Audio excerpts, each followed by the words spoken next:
Welcome back दोस्तों। आज हम आपको पढ़ाने वाले हैं प्रेजेंट इंडेफिनिट टेंस। चलो देखते हैं। प्रेजेंट इंडेफिनिट टेंस को हिंदी में कहते हैं वर्तमान अनिश्चित काल। थोड़ा सा दिक्कत क्या हुई ना कि वीडियो जब भी बना रहा हूँ तो अभी तक तो किसी का कॉल आ जाता तो प्रॉब्लम होती थी। अब जानते हो क्या हो रहा है, अब मोबाइल हीट हो जा रही है, ढेर सारे प्रॉब्लम्स आ रहे हैं। चलो फिर कोई दिक्कत नहीं, फिर ट्राई करता हूँ, देखता हूँ, फिर हीट होती है तो फिर इसके लिए कोई इलाज किया जाएगा। लेकिन अभी चलो देखो, present and definite tense over heating बताती है ना, कभी कभार आप मोबाइल ज़्यादा वो चलाते हो, लेकिन मैं तो ज़्यादा चलाता भी नहीं, फिर भी लोकेशन ऑन था शायद उससे हीट होती है। फिलहाल बंद कर दिया, देखो ट्यूशन वगैरह से फिलहाल छोड़ जाने दो। प्रेजेंट एंड डेफिनिट टेंस वर्तमान अनिश्चित काल। ठीक, वर्तमान समय में जो काम क्या हो अनिश्चित हो, वो तो वर्तमान समय में ही होगा, लेकिन वो काम क्या हो अनिश्चित हो। ठीक, अब इसकी पहचान क्या होती है प्रेजेंट इंडेफिनिट टेंस की? देखो ये दिया है, जिस हिंदी वाक्य के अंत में ता है, ती है, ते है, ता हूँ आदि शब्द आवे तो उसे प्रेजेंट इंडेफिनिट टेंस कहते हैं। एक मिनट,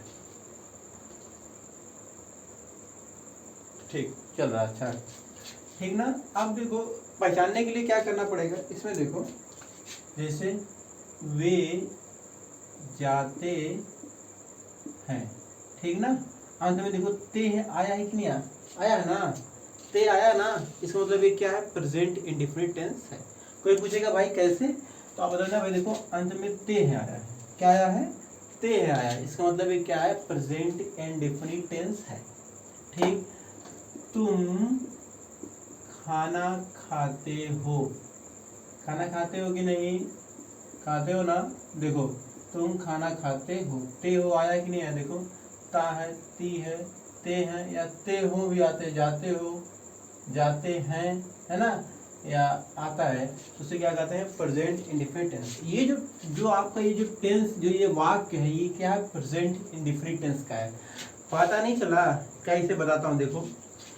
अब एक सर आपको कैसे पता चला कि ये प्रेजेंट इंडेफिनिट टेंस है? जानते हो क्या क्या हमने एक पहचान बना लिया कि जैसे अगर पहचानना है, जैसे किसी को अजनबी इंसान को पहचानना है, या भाई चले जाओ फलाने आदमी को लिवा करके आओ, अब तो तुम चले जाओगे, तुम तो उससे पूछे ना भाई उसकी पहचान क्या है, पहचान होनी जरूरी है ना। तो बता देगा भैया बड़ा सा बैग लिया होगा, टोपी वगैरह लगाया है, ये है वो है। तो ये भी ना उसको बता देगा एक लड़का जा रहा है, उसको भेजा हूँ, पतला सा है, एक झाड़ मारो तो गिर जाएगा तो पहचान, उसकी पहचान बता रहा है ये। तो ऐसे होता है कि लोग, हम उसके लोकेशन बता तुरंत भैया आप वहाँ पहुँचने के बाद आप यही हो, हाँ चलो ठीक है, पहचान ना थोड़ा बहुत पहचान आ जाता ना, तो वही। तो इसका भी वही पहचान है कि ता है, ती है, ते आदि आते हैं, जिस हिंदी वाक्यों के अंत में ता है, ती है, ते है आदि शब्द आवे तो उसे प्रेजेंट इंडेफिनिट टेंस कहते हैं। ठीक, इतना है समझ में। चलो देखते हैं। अब ट्रांसलेट आपको करना है, क्या करना है, ट्रांसलेट यानी अनुवाद करना है। तो अनुवाद करने के लिए सबसे पहले क्या करना पड़ता है, देखो सबसे पहले एक सिंगुलर नंबर होता है, क्या सिंगुलर, सिंगुलर होता है, सिंगुलर मतलब एक वचन, क्या होता है एक वचन, सिंगुलर मतलब क्या होता है एक वचन। ठीक, अब देखो ही मतलब वह, सी मतलब वह, इट या नेम किसी का, समझना ये सब चीजें क्या है आपका एक वचन है, क्या है एक वचन है, समझ गया ना। अच्छा एक वचन तो सर जी ये है, तो बहुवचन कौन है, देखो प्लूरल नंबर, यहाँ देखो यहाँ पे लिख दे रहा हूँ प्लूरल, बहुवचन, ये क्या है बहुवचन। देखो बहुवचन का मतलब क्या होता है जानते हो, मतलब जो चीजें बहुत सारी हों, ठीक ना। अब देखो बहुवचन से आई हो गया, आई मतलब मैं, दे मतलब वे, यू मतलब तुम, वी हम, ये सब क्या है बहुवचन, ठीक ना। ये देखो आई, दे, यू। अब सर बहुत सर जो आपका जो आप कह रहे हैं आई जो है ये तो एक वचन सा लग रहा है, फिर बहुवचन कैसे, कुछ समझ में नहीं आता। देखो जो आई है ना, इसको प्रेजेंट इंडेफिनिट टेंस में आई को बहुवचन के रूप में रखा गया है। आई बात समझ में आ गया। चलो देखते हैं, टाइम लगभग 10, 11, साढ़े 10 11 बज रहा है। देखो आई मीन्स मैं, दे मतलब वे, यू मतलब तुम, वी मतलब हम। इतना बात समझ में आया? आया ना? ये आपका बहुवचन है। ये कहीं भी अगर आपको दिखता है तो समझना है क्या है, बहुवचन है। ही हो गया, सी हो गया, या इट हो गया, या किसी का नेम हो गया, ये सब क्या है, बहुवचन, सॉरी एक वचन है। ये सिंगुलर है और ये प्लूरल। अंग्रेजी में बहुवचन को प्लूरल कहते हैं और एक वचन को अंग्रेजी में सिंगुलर कहते हैं। इतना समझ में आया? चलो आगे देखते हैं। अब बात आती है सर ट्रांसलेट नहीं बता रहे। ट्रांसलेट का मतलब तो क्या होता है? ट्रांसलेट अभी देखो, सबसे पहले मोटा मोटी देख लेते हैं, थोड़ा सा हल्के से देखो। कर्ता प्लस क्रिया प्लस कर्म, समझ गए? इतना समझे? देखो ट्रांसलेट अनुवाद करने के लिए इन्हीं तीन चीजों को आवश्यकता पड़ती है। पहले कर्ता लिखा जाता है, क्रिया लिखी जाती है, उसके बाद कर्म लिखा जाता है। तो हम आपको बता दें सबसे पहले, जैसे वह किताब पढ़ता है, वह किताब पढ़ता है, समझ गए? क्या पढ़ता है? किताब पढ़ता है, समझ गए ना? अब इसमें हम आपको समझाएंगे कर्ता कहाँ है, क्रिया कहाँ है, कर्म कहाँ है। ठीक, चलो देखते हैं। सौर जी कर्ता क्या होता है, ये नहीं समझ में आ रहा है। कर्ता मतलब जो कार्य को करता है, जो कार्य को करता है वो क्या होता है, कर्ता। तो इसमें कौन कार्य को कर रहा है, इसमें कौन सा काम हो रहा है ये बताओ। इसमें पढ़ने का काम क्या हो रहा है, पढ़ने का काम कौन, पढ़ने का काम हो रहा है, इसमें किताब पढ़ने का काम हो रहा है। अच्छा कर कौन रहा है, पढ़ कौन रहा है, वह। तो वह क्या हमारा हो गया, काम कौन कर रहा है इसमें, वह कर रहा है ना भाई। किसका काम कर रहा है, कौन सा काम कर रहा है, पढ़ने का काम कर रहा है। इसका मतलब जो हमारा वह है ये क्या है, कर्ता हो गया। ठीक, लगभग लगभग लगभग लगभग जो ये हमारा कर्ता होता है, समझ गए ना, ये पहले ही आता है, समझ गए? इतना समझ में आया? सर एक क्रिया यानी मुख्य क्रिया यानी वर्ब जो ये कहाँ होता है, ये इसको वर्ब कहते हैं, अंग्रेजी में वर्ब कहते हैं, समझो ना। जो कहते वर्ब का first form, second form, third form होता है ना, वो वर्ब। वर्ब और वर्ब इसका अगला रूप है मुख्य क्रिया है। तो ये मुख्य क्रिया यानी वर्ब, क्रिया कहाँ पाई जाती है, अंत में पाई जाती है। कहाँ पाई जाती है, अंत में। कर्ता तो आपने कर्ता से पहले लिखा जाता है, कर्ता के बाद तुरंत क्रिया लिखी जाती है। लेकिन सर क्रिया कहाँ पाई जाती है, क्रिया चले जाओ लास्ट में, ढुकते ढुकते आ जाओ, भैया देख रहा है वो, हाँ दिखाई दे रहा है।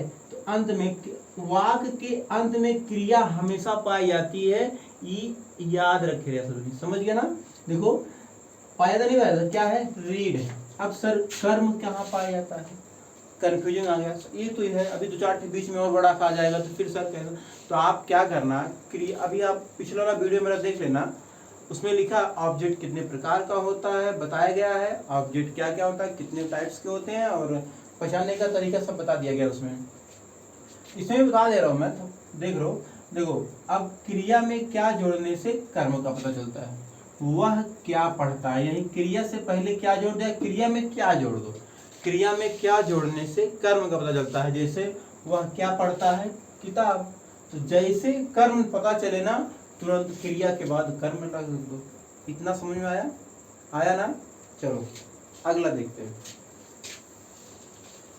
अब रोल, इसका फाइनल रोल देख लेते हैं। देखो ये आपका सब्जेक्ट प्लस मेन वर्ब का फर्स्ट फॉर्म। अगर यहाँ पे दो लगा देंगे तो सेकंड फॉर्म हो जाएगा, या ऐसे दो लगा देंगे, लेकिन यहाँ पे FIST है main verb first form.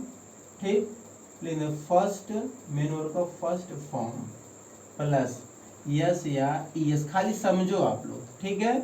Object, क्योंकि शॉर्ट वीडियो में नोट्स बना के डाल दिए हैं, आप लोग उसको देख लेना, फिर करना रहेगा। नोट्स बनाना, नोट्स के लिए बात कर दिए, आप अच्छे से उसको कर लेना। ठीक, इसको खाली समझाने के लिए मैं बता रहा हूँ। देखो यस सर जी ये क्या है, अरे वही जो करता है आपका था, सब्जेक्ट, यस फॉर सब्जेक्ट, जैसे C फॉर कैट होता है ना, तो यस फॉर सब्जेक्ट यानी करता। तो ना इसको ध्यान देना भाई, यस को ध्यान देना, मैं तो दे रहा हूँ, तुम भी ध्यान दो। ठीक, ये जो हमारा करता है, ठीक ना, इसको देखो सब यस फॉर सब्जेक्ट मतलब करता, जो काम को करता वही करता होता। ठीक, ये सर जी MB क्या लिखे, इसे MB GB लग रहा है, जो MBA खत्म होता है नेटा वोटा वाला, ये नहीं बहुत मारेंगे। MB यानी मेन वर्ब, क्या है, मेन वर्ब, ये देखो शॉर्ट फॉर्म खाली एम बी लिख दिए थे। मेन वर्ब मतलब मुख्य क्रिया। क्या? मुख्य क्रिया। वही आपकी क्रिया आ जाओ कहाँ पाई जाती है? अंत में पाई जाती है। फर्स्ट फॉर्म, अब देखो ये वर्ब का फर्स्ट फॉर्म, सेकेंड फॉर्म, ये हो थर्ड फॉर्म होता है। समझ गए? अब देखो जैसे गो हो गया आपका, यहाँ पे वेंट हो जाएगा और यहाँ पे क्या हो जाएगा? गॉन हो जाएगा। जब बोला जाए कि आप क्रिया का सेकेंड फॉर्म लिखोगे, अगर जाना रहेगा तो आप क्या लगा दोगे? वेंट लगा दोगे। ईट, एट, ईटेन, ऐसे ढेर सारी चीजें होती है। कभी बना के ढेर सारे नोट्स में मैं दे दूंगा, आप लोग समझ लीजिएगा। देखो ये चीजें होती है फर्स्ट फॉर्म। ये देखो फर्स्ट फॉर्म मतलब इधर वाला, गो, ईट, समझना, ये चीज होता है। अब यस या यस क्या है? ये एक वचन करता, बता नहीं थे, ही, सी, इट या किसी का नाम हो, जब हम ट्रांसलेट अनुवाद करेंगे तब उसकी क्रिया में, मुख्य क्रिया में हम यस या ईएस जोड़ेंगे। ठीक। अब ओ फॉर ऑब्जेक्ट है ना, ओ फॉर ऑब्जेक्ट, ऑक्सीजन मत समझना। देखो इसका मतलब होता है कर्म। क्या होता है? कर्म। इतना बात समझ में आया ना? हाँ। अब चलो इसको इरेज कर देते हैं, अदर वर्ड तो छोड़ो, उसको जाने दो। अब आपको एक हम एग्जाम्पल बता देते हैं, उसमें से समझ लेना। ठीक। देखो वह किताब पढ़ती है। ठीक।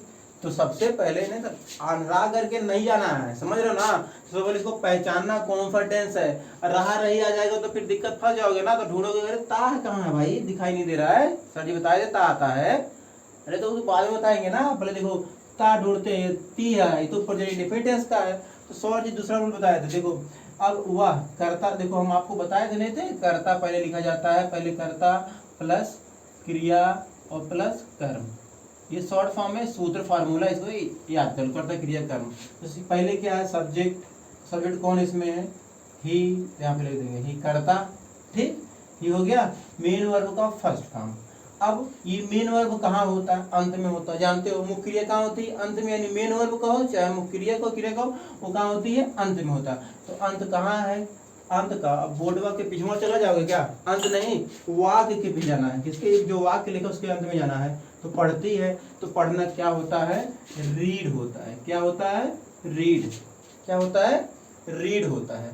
तो अब सर जी, अब हम बताए थे एक वचन करता, ये वचन करता ही, सी, इट या किसी का नियम एक वचन होता है। तो एक वचन करता के साथ मुख्य क्रिया के फर्स्ट फॉर्म, ये मुख्य क्रिया, ये रीड हो गया, ये फर्स्ट फॉर्म है। देखो ये क्या आपका? रीड मतलब पढ़ना, ये फर्स्ट फॉर्म है, ये सेकेंड फॉर्म है, ये थर्ड फॉर्म है। तो मुख्य क्रिया के फर्स्ट फॉर्म में यस या ईएस का प्रयोग करते हैं। तो सर जी दोनों जोड़ देगा? नहीं, दोनों थोड़ी ना जोड़ना भाई, इसमें से कोई एक जोड़ना है, यस। तो सर ईएस क्यों नहीं जोड़े आप? बताइए, नहीं समझ में आ रहा हमका। सर आप ईएस क्यों नहीं जोड़े? ईएस तो जोड़ सकते थे, यस क्यों नहीं जोड़े? देखो बेटा, ईएस तब जुड़ता है जब किसी वर्ड के अंत में ओ हो, लेटर वाला, एस एच हो, आपका यक्स हो, ठीक, और सी एच हो, और एक होता है डबल एस। अगर ये सब आ जाते हैं, कोई वर्ड है जैसे देख लो वास लिख दें, WASH, देखो अंत में यस एच आया यहाँ की नहीं है, तो यहाँ पे हम यस ना लगा करके ईएस जोड़ देंगे। तब जोड़ेंगे जब कर्ता एक जन रहेगा। अगर ये बहुजन हो जाएगा तब ये सब नहीं जुड़ेगा, ये सब भाग जाएगा, तुरंत भाग जाएगा। समझ गए? अब समझ गया ना? अब इसमें से देखो इसके अंत में यहाँ पे कोई डी आया है क्या? यहाँ पर नहीं है ना, इसलिए यहाँ पे हम क्या जोड़ दिए? यस। इन सबको छोड़कर कोई भी अगर आता है तो यस जोड़ेंगे। अगर इनमें से कोई भी एक लास्ट में अगर आ जाता है तो क्या जोड़ा जाएगा? यस जुड़ जाएगा। समझ गए? हाँ, चलो इरेज कर देता हूँ। यस या यस कब जोड़ेंगे? जान गए ना? He reads. अब कर्ता हो गया, क्रिया देखो ये जो अंत में होता है यहाँ लिख दिए हम, कोई बात नहीं। अब कर्म, सर जी इसमें कर्म कैसे पहचाने? तो वह क्या पढ़ती है, यहीं क्या जोड़ दो, कर्म का पता चल जाएगा ऑटोमेटिक। वह क्या पढ़ती है? किताब। He reads the book. A book भी लगा सकते हो आप लोग, ठीक ना? ही रीड्स द बुक, कोई दिक्कत? अब देखो जस्ट यही चेंज हो जाएगा, तुरंत यही चीज चेंज हो जाएगा। देखो अगर हम इसको वे किताब पढ़ते हैं लिख देते हैं, क्या लिख देते हैं? वे किताब पढ़ते हैं। अब वे क्या आपका बहुवचन है, वे अंग्रेजी क्या होती है? दे। ये पहले करता है, ठीक। बहुवचन है ना भाई, नहीं समझे? देखो पंखा चले तो हवा देता है, समझ ना, पंखा चले तो हवा देता है। आगे इतना ध्यान से क्या सुनकर, रसगुल्ला थोड़ी ना देगा, पंखा चलेगा तो हवा ही नहीं देगा। बट देखो दे हो गया, समझ गए? कर्ता वे अंग्रेजी क्या हो गई, दे हो गई, समझ गए? अब कर्ता के बाद सर जी का लिखना रहता है बेटा, कर्ता के बाद तो क्रिया लिखना रहता है ना, मेन वर्ब। तो सर जी कहाँ है भाई, अंत में चले जाओ रीड। अब यहाँ पे हम रीड लगा देते हैं, लगा दिए, आ गया। हाँ अब देखो सर जी क्या यहाँ पे यस यस नहीं जुड़ेगा, नहीं जुड़ेगा। सर क्यों नहीं जुड़ेगा भैया? देखो ये जो आपका कर्ता है ना बहुवचन है, बहुवचन कर्ता चाहे आई हो या दे हो या यू हो या वी हो, उनके साथ हम यस या यस का प्रयोग नहीं करते हैं, याद रखना। इसलिए रीड द बुक लगा देंगे, समझ गए? आया? बोलो। चलो ये थोड़ा ध्यान देना, आ जाएगा ऑटोमेटिक। अगला राम स्कूल जाता है, राम स्कूल जाता है, अंत में ता आया ना, प्रेजेंट इंडिपेंडेंस का है। चलो ठीक। अब राम क्या है, राम है आपका सब्जेक्ट है। राम क्या काम कर रहा है, स्कूल जाने का काम कर रहा है, मतलब करता है। कर्ता के बाद क्या लिखी जाती है, क्रिया। क्रिया कहाँ होती है, अंत में। जाना क्या होता है, गो। अब देखो लास्ट में ओ आया कि नहीं आया है। अब यहाँ यस जोड़े कि यस, हम यस या यस जोड़ क्यों रहे, क्योंकि हमारा कर्ता एक वचन है, तो यस तो जुड़ेगा नहीं, यस जुड़ जाएगा, ठीक। और जहाँ पे जाएगा टू लगता है, गोज टू। अब राम क्या जाता है, स्कूल, तो यहाँ हो जाएगा स्कूल, आपका कर्म का पता चल गया, लिख दो स्कूल। आई बात समझ में? आ गया। और बहुत जैसे आई और दे यू वी अगर कर्ता रूप में रहेगा तो समझना, ना तो यस लगेगा ना तो यस लगेगा। इतना समझ में आया? चलो ठीक है। अब निगेटिव देखते हैं। अब नकारात्मक वाक्य क्या होता सर जी? ये ना नकारात्मक, अब तक जो आप लोग पढ़ रहे थे सकारात्मक साधारण वाक्य था। क्या था? साधारण वाक्य था आपका, समझना। साधारण वाक्य मतलब नकारात्मक वाक्य, नकारात्मक वाक्य। नकारात्मक वाक्य, एक मिनट थोड़ा देख ले, बंद तो नहीं हुआ, नहीं चल रहा है। नकारात्मक वाक्य का मतलब होता है जिसमें नहीं शब्द आता, वो क्या होता है, नकारात्मक वाक्य। जैसे हमने आपसे कह दिया बेटा थोड़ा पानी लेकर आओ, हम ना जाओ, कह दो ना, हम नहीं जाएगा, तुम जाके लेना हो तो ले लो, हमारा बस का नहीं पानी लाना, तो आप ना कह रहे हो ना, कह रहे हो कि नहीं कह रहे हो? तो जो आपका ना है ना, यही आपका क्या है, निगेटिव है, नकारात्मक वाक्य। बहुत पिटाई हो जाएगी अगर नहीं ना। तब ना सर कैसे हटे, थप्पड़ से ना हटता है, जानते हो? एक झाड़ मारो उसके बाद जा रहे लाने, मारते कहाँ है वो, होता कि नहीं होता? तो जिसमें नहीं शब्द, जिस वाक्य में नहीं शब्द आता है वो हमारा क्या होता है, नकारात्मक वाक्य होता है। जैसे अच्छा, नकारात्मक आने से पहले ना एक चीज जान लो, हेल्पिंग वर्ब। ये हेल्पिंग वर्ब इसमें आ गया, हेल्पिंग वर्ब। हेल्पिंग वर्ब क्या होता है, प्रेजेंट डू, और क्या होता है आपका डज होता है, ठीक। जान जाओ, जैसे प्रेजेंट इंडेफिनिट टेंस में निगेटिव आ जाए, इंट्रोगेटिव आ जाए, तो आप समझ जाना कि उसमें डू और डज जरूर लगे। लेकिन अगर साधारण सिंपल है तो उसमें डू डज नहीं लगता, ठीक। अब ये सहायक क्रिया होंगे, तो सर ये दो चीजें हैं, ये हमेशा कंफ्यूज करते हैं आप, हमेशा दो चीजें, इसी यस भी लगाए थे उसमें तो फिर कंफ्यूज किए। अब डू डज, कंफ्यूजन तो क्लियर करते हैं ना भाई। अब देखो तो डू ना, ये डू को क्या कर दिए, बहुवचन वाले, आई दे यू वी, ये कह रहे हैं कि देखो भाई डू, हम लोग जहां जाएगा आपको हम लोग के साथ आना है। अच्छा आना कब है ये भी जान लो, आना तब है जहां पर नेगेटिव रहे और इंट्रोगेटिव रहे, जहां पे खतरा रहे। तो आई दे यू वी, इन्होंने अपना एक बॉडीगार्ड रख दिया जिसका नाम था डू। डू बोला कोई बात नहीं, जहां निगेटिव रहेगा मैं वहां खड़ा रहूंगा, और जहां पे इंट्रोगेटिव रहेगा मैं वहां पे खड़ा रहूंगा, ठीक। अब बात आती है डज। सर जी डज कहाँ जाएगा, डज जब ये लोग एक बहुवचन वाले रख लिए बॉडीगार्ड, तो ये इसका परिदार है बगलिया वाला। ये बोला भैया जब तू रखे हम रखब, हम भी रखेगा, बोला कि भैया हम भी रखेगा इसमें, चाहे जो हो जाए हम भी रखेंगे आपका एक बॉडी गार्ड। तो इन्होंने चला गया ना इसके भाई बाबा डच इधर आओ हमारा बॉडी गार्ड बनोगे का? बोला क्यों? बोला अरे भैया देखो वो तुम्हारा भाई ड्यूटी लगा तुमको भी लगा दे रहे हैं, जहाँ निगेटिव आए जहाँ इंट्रोगेटिव आए वहाँ तुम हमारे साथ रहना। बोला चलो ठीक है कोई बात नहीं, ठीक इतना समझ आया। अगर आपसे कोई पूछता है कि प्रेजेंट इंडेफिनिट की सहायक क्रिया क्या होती है, हेल्पिंग वर्ब क्या होती है, तो आप बता देना डू और डच। ठीक समझ गए? आया? चलो अगला देखते हैं, डू और डज होता है, समझ गए?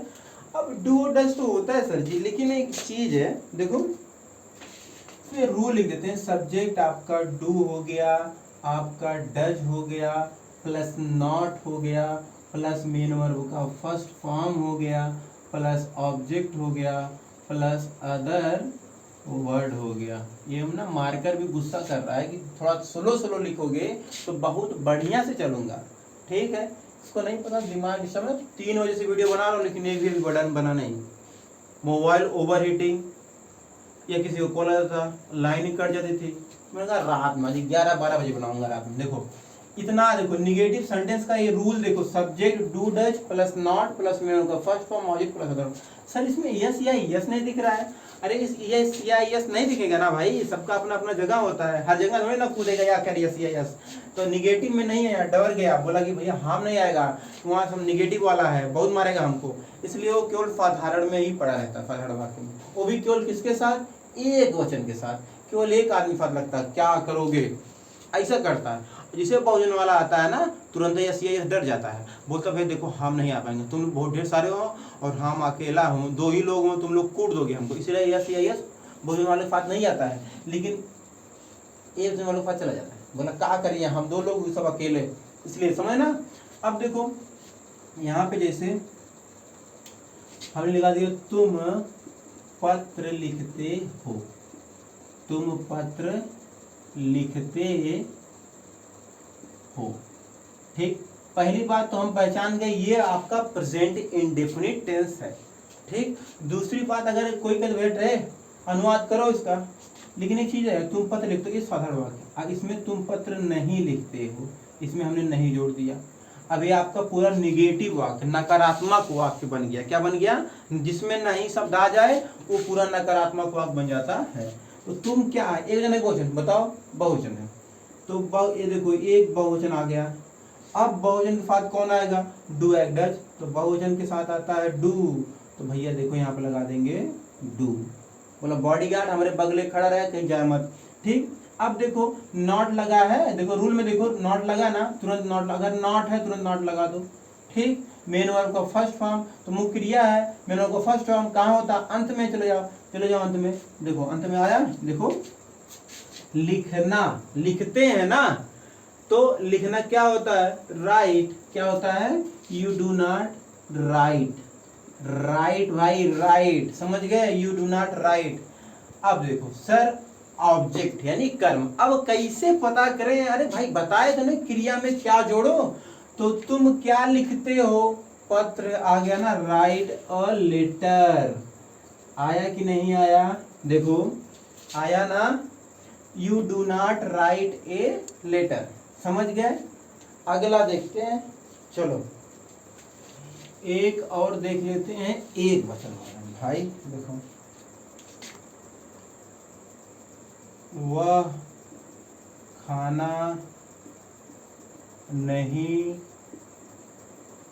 पकाती है, वह खाना नहीं पकाती है। अगर इसको इंग्लिश में बोलना रहेगा तो किसे मतलब बोलोगे?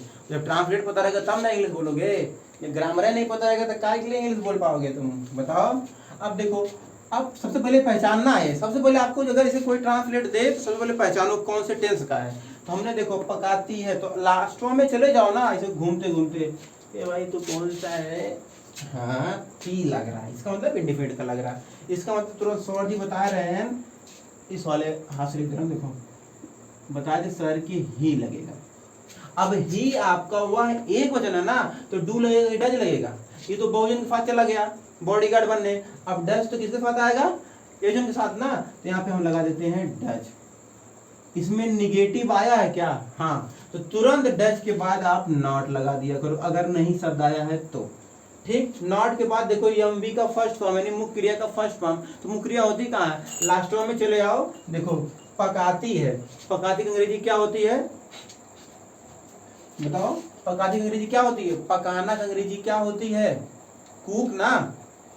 तो बेटा आप यहाँ लिख दो कुक, क्या लगा दो? Cook. He does not cook. अब सर जी फिर कर्म, अरे कर्म तो क्या, अब इसमें देख लो सबका लिख दिया गया, खाली खाना ये तो बचा है वही लिख दो। वह क्या पकाती है? खाना। तो द फूड। आया कि नहीं समझ में? आ गया? चलो बहुत अच्छे, इसको अच्छे से बेटा समझो, बहुत अच्छे से समझो। नहीं समझ में आएगा फिर आप कमेंट बॉक्स में हमें बता दीजिएगा, हम फिर से बना के देंगे। इसे आज सुबह से वीडियो बना रहे, फिर से एक वीडियो बना के डाल देंगे, और क्या। चलो एक और देख लेते हैं, चलो छोड़ जाने दो। इंट्रोगेटिव और आपका इंट्रोगेटिव एंड नेगेटिव, ये अगली वाली वीडियो में मिलेगा। अभी तक तो आप इसको जान जाओ। तो आपको 2 होमवर्क मैं दे दे रहा हूँ, आप कमेंट बॉक्स में लिख के दीजिएगा। देखो, चपरासी घंटी